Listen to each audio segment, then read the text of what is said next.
Welcome to The Explainer. Today, we're going on a journey way back, hundreds of thousands of years, to witness the single discovery that truly sparked the dawn of humanity, the mastery of fire.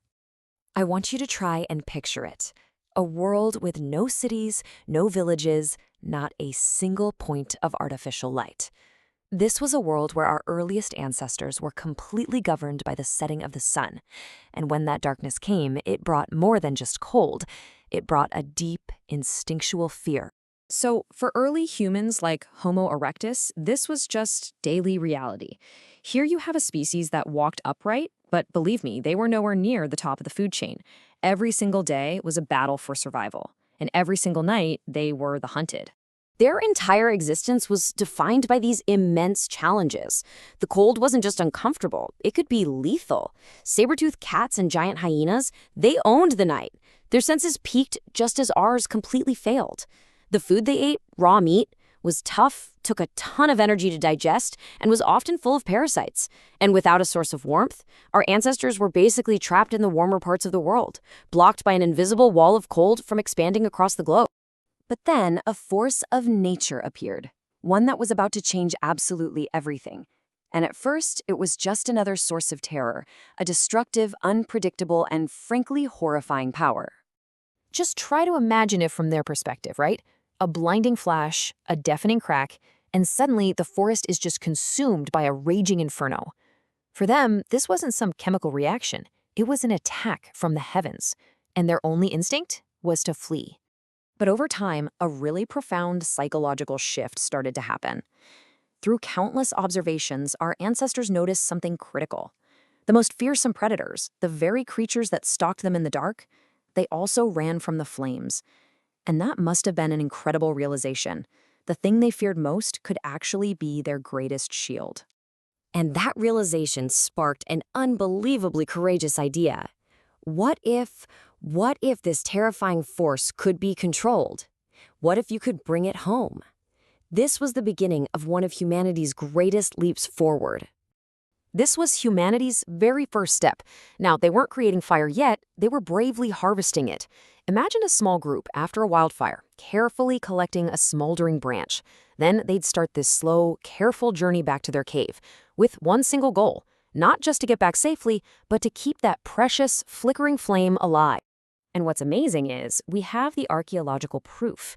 At sites like Wonderwork Cave in South Africa, scientists have found burnt bone and ash deposits deep inside a cave, and they date back 1,000,000 years. That is the earliest, strongest evidence we have of fire being brought indoors. This wasn't a wildfire. This was a home. You see, that first controlled campfire, the first hearth, was so much more than a tool. It was the birth of the home. It pushed back the suffocating darkness, it provided essential warmth, and most importantly, it created a protective barrier of light and heat that kept the predators of the night at bay. For the very first time, our ancestors could actually relax. But just relying on lightning strikes? Well, that was a risky game.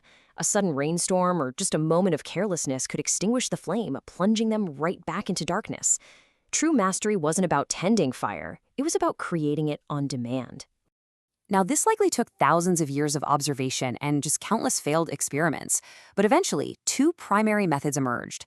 There was percussion, probably discovered by accident while making stone tools, which involved striking flint against a mineral like pyrite to create a spark.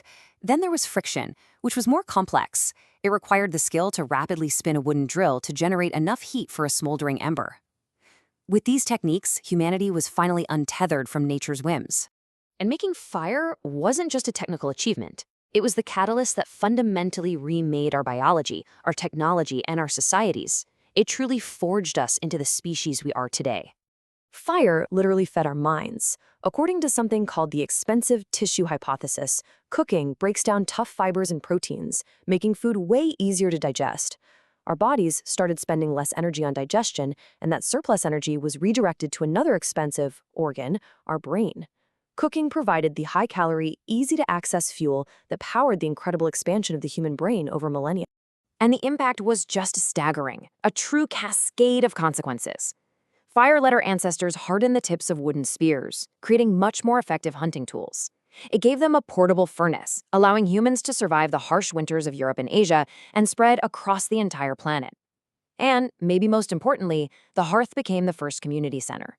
Around the fire, groups shared food, knowledge was passed down, social bonds were strengthened, and some theorists believe these nightly gatherings were the perfect incubator for the development of complex language.